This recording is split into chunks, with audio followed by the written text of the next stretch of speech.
ನಮಸ್ಕಾರ.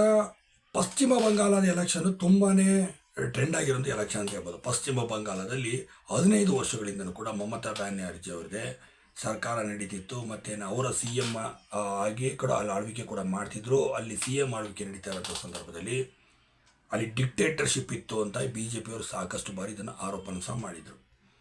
ಈಗ ಅದರಂತೆ ಈ ಸತಿ BJP ಅವರು ತುಂಬಾ ನೆಟ್ಟು ಫೈಟ್ ಕೊಟ್ಟು ಈಗ ಹೋರಾಟ ಮಾಡಿದ ಫಲವಾಗಿ ಈಗ TMCಗೆ ಕೆಳಗಾಕಿ ಇವರು ಮುನ್ನುಗ್ಗಿದ್ದಾರೆ. ಸುಮಾರು 170ಕ್ಕೂ ಅಧಿಕ ಸೀಟ್ಗಳು ಈಗ ಮುನ್ನಡೆ ಕಾಯ್ದಿರಿಸ್ಕೊಂಡಿರುವಂಥದ್ದು. ಇಲ್ಲಿ 110ಕ್ಕೂ ಕಡಿಮೆ ಅಂತರಕ್ಕೆ ಈಗ TMC ಬಂದು ನಿಂತಿರುವಂಥದ್ದು.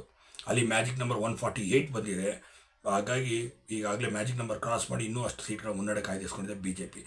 ಇದಕ್ಕೆ ಕಾರಣ ಏನಪ್ಪ ಅಂತ ಮಾಡ್ತಾ ಬಂದರೆ, ಪಶ್ಚಿಮ ಬಂಗಾಳದಲ್ಲಿ ಮಮತಾ ಬ್ಯಾನರ್ಜಿಯವರ ಡಿಕ್ಟೇಟರ್ಶಿಪ್ ತುಂಬಾ ಇತ್ತು. ಮತ್ತು ಬಡ ಬಗ್ಗರ ಮೇಲೆ ಮತ್ತು ಎದುರಿಸೋದು, ಬೆದರಿಸೋದು, ಓಟ್ ಹಾಕಬೇಕು ಅನ್ನೋ ರೀತಿಯಲ್ಲಿ ಎದುರಿಸುವಂಥದ್ದು, ಊರುಗಳಿಗೆ ನುಗ್ಗಿ ಮನೆಗಳಿಗೆ ನುಗ್ಗಿ ಬೆದರಿಕೆ ಹಾಕುವಂಥದ್ದು, ಇಲ್ಲಿ BJPಗೆ ಇದ್ದರೆ ಮನೆಗೆ ಬೆಂಕಿ ಹಾಕ್ತೀವಿ ಅನ್ನೋಂಥದ್ದು, ಇದು ಮಮತಾ ಬ್ಯಾನರ್ಜಿ ಅವ್ರಿಗೆ ನಡೆಸ್ಕೊಂಬಂದಂಥ ಕೆಲವೊಂದು ಸಂಸ್ಕೃತಿಗಳೇ ಇವತ್ತು ಈ ರೀತಿಗೆ ಬಂದು ನಿಲ್ಲಕ್ಕೆ ಕಾರಣ ಆಯಿತು ಅಂತ ಸಹ ಹೇಳಲಾಗ್ತಾ ಇರೋವಂಥದ್ದು. ಯಾಕೆ ಅಂತಂದರೆ ಇದು ಬೇರೆ ರೀತಿ ಆಗುತ್ತೆ.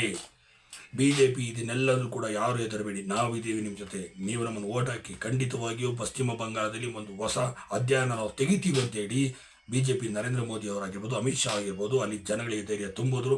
ಆದರೂ ಕೂಡ ನಿಮಗೆ ಗೊತ್ತಿರ್ಬೋದು, ಎಲೆಕ್ಷನ್ ಸಂದರ್ಭದಲ್ಲಿ ತುಂಬಾ ದೊಡ್ಡ ಮಟ್ಟಿಗೆ ಮಮತಾ ಬ್ಯಾನರ್ಜಿ ಅವರ ಪಕ್ಷದ ಕಾರ್ಯಕರ್ತರು ಗಲಾಟೆ ಮಾಡಿದ್ರು. ಅಲ್ಲಿ ಜಮ್ಮು ಕಾಶ್ಮೀರದಾಗಿರೋದು ಬೇರೆ ಬೇರೆ ಕಡೆಯಿಂದ ಸೈನಿಕರುಗಳು ಕೂಡ ಬಂದಿದ್ದು ಕೂಡ ನೀವು ನೋಡಿದ್ದೀರಿ. ಸೈನಿಕರುಗಳನ್ನ ಹಾಕಿ ಅಲ್ಲಿ ತಡೆಯುವಂಥ ಕೆಲಸಗಳು ನಡೆದು ಅಂತಲೇ ಹೇಳ್ಬೋದು.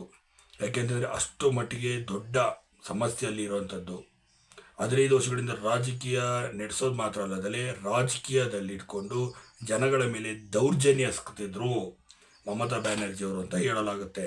ಇದನ್ನು ಬದಲಾವಣೆ ತರಬೇಕು ಅಂತಲೇ ಇವತ್ತಿನ ಯುವಜನತೆ ಅಲ್ಲಿ ಮನಸ್ಸು ಮಾಡಿದ್ದಕ್ಕೆ ಅಲ್ಲಿಯೂ ಕೂಡ ಎಲ್ಲರೂ ಸೇರಿ ಈಗ BJPಗೆ ಅತಿ ಹೆಚ್ಚು ಓಟ್ ಕೊಟ್ಟಿದ್ದಾರೆ. ನಮ್ಗೆ ಏನಾದರೂ ಆಗಲಿ, ಎಷ್ಟೋ ಕಡೆಯಲ್ಲಿ ಊರುಗಳಿಗೆ ಬೆದರಿಕೆ ಹಾಕಿದಾರಂತೆ. ಅಲ್ಲಿ ಆ ರಾಜ್ಯದಲ್ಲಿ ಏನಾದರೂ BJP ಪಕ್ಷ ಬಂದರೆ ನಾವು ಊರಿಗೆ ಬೆಂಕಿ ಹಚ್ಬಿಡ್ತೀವಿ, ಮನೆಗಳಿಗೆ ಬೆಂಕಿ ಹಚ್ತೀವಿ ಅಂತೇಳಿ ಎದುರಿಸಿದ್ದಾರಂತೆ.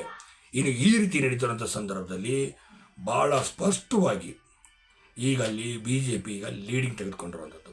ಈಗ ಸ್ಪಷ್ಟವಾಗಿ ಈಗ BJP ಲೀಡಿಂಗ್ ತೆಗೆದುಕೊಂಡಿದೆ. ಖಂಡಿತವಾಗಿ ಅಲ್ಲೂ ಸಹ BJP ಸರ್ಕಾರ ರಚನೆ ಮಾಡುತ್ತೆ ಅಂತ ಹೇಳಲಾಗ್ತದೆ. ನಿಮ್ಮ ಪ್ರಕಾರ ಏನು ಅನಿಸುತ್ತೆ ಅನ್ನೋದು ಕೂಡ ಕಮೆಂಟ್ ಮಾಡಿ ತಿಳಿಸಿ ಸ್ನೇಹಿತರೆ. ಖಂಡಿತವಾಗಿ ಅಲ್ಲಿ BJP ಈಗ ಸರ್ಕಾರ ರಚನೆ ಮಾಡುತ್ತಾ ಮಮತಾ ಬ್ಯಾನರ್ಜಿ ಅವರಿಗೆ ತೀವ್ರವಾದ ಮುಖಭಂಗ ಆಗುತ್ತೆ. ಖಂಡಿತವಾಗಿ ಎಲ್ಲಿ ಏನಾಗುತ್ತೆ ಅಂತಂದರೆ, ಈಗ BJP ಸರ್ಕಾರ ರಚನೆ ಮಾಡ್ತು, ಸೀಟ್ ಬಂತು ಅಂದರೆ ಇಲ್ಲ ಅದು ಟ್ಯಾಂಪರಿಂಗ್ ಆಗೋಗ್ಬಿಟ್ಟಿದೆ, EVM ಹ್ಯಾಕ್ ಮಾಡಿಬಿಟ್ಟಿದ್ದಾರೆ BJP ಅವರು, ಅದಕ್ಕೆ ಅವರೇ ಗೆದ್ದಿರೋದಂಥ ಮಮತಾ ಬ್ಯಾನರ್ಜಿ ಅವರು ಖ್ಯಾತೆ ಮಾಡಿದ್ರಲ್ಲಿ ಯಾವುದೇ ಅನುಮಾನ ಹಿಡಿಯೋಂಗಿಲ್ಲ.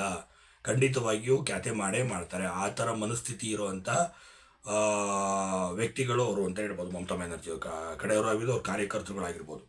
ಅವ್ರು ಸೋತ್ರೆ ಸೋಲನ್ನು ಜನಗಳು ಸೋಲಿಸೋದು ಅಂತ ಅವ್ರು ಒಪ್ಕೊಳ್ತಾ ಇರಲ್ಲ. ಗೊತ್ತಿರೋದವರಿಗೆ ಜನಗಳೇ ನಮ್ಮನ್ನು ಸೋಲಿಸಿ ಹೂಗುದಿ ಆಚೆ ಹಾಕಿದ್ದಾರೆ ಅಂತ.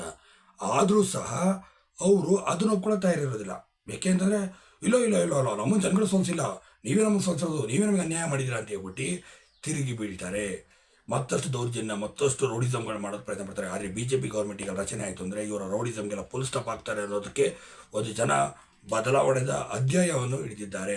ಹಾಗಾಗಿ ಈಗ BJP ಅವರು ಸೀಟೀಗ ಗೆದ್ದು ಅಲ್ಲಿ ಸರ್ಕಾರ ರಚನೆ ಮಾಡಿದ್ದೆ ಆದರೆ ಖಂಡಿತವಾಗಿ ಅವರಿಗೆ ಇವರ ಮಾತು ಉಳಿಸ್ಕೊಳ್ಳೋದು ಅಷ್ಟೇ ಅಲ್ಲದೆ ಅಲ್ಲಿನ ಜನಗಳ ಕಾಪಾಡುವಂಥ ಜವಾಬ್ದಾರಿ ಕೂಡ ಈಗ BJP ಸರ್ಕಾರಕ್ಕೆ ನಿಲ್ತದೆ ಅಂತ ಹೇಳ್ಬೋದು. ಹಾಗೆ ನೀವೇನಂತ ಇದ್ರ ಬಗ್ಗೆ ದಯವಿಟ್ಟು ಕಮೆಂಟ್ ಮಾಡಿ ತಿಳಿಸಿ. ಹಾಗೆ ವಿಡಿಯೋನ ಲೈಕ್ ಮಾಡಿ, ಆದಷ್ಟು ಶೇರ್ ಮಾಡಿ. ಧನ್ಯವಾದ.